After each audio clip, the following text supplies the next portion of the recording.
weight, it can transport large amounts of people and can carry large amounts of stores ranging from food to ammunition.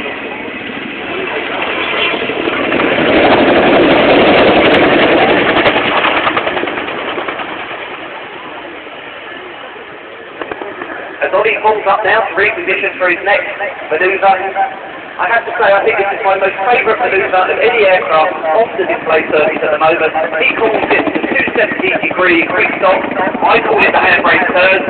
Just watch this manoeuvre, after which Ollie will actually bow the canoe towards you. Make sure you bow back.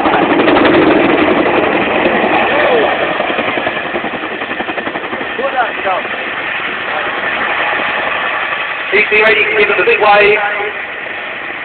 Here's the bow. Ollie now puts full power on, using all 7,000 sharp horsepower. The two Lycoming engines to climb and spiral the aircraft up.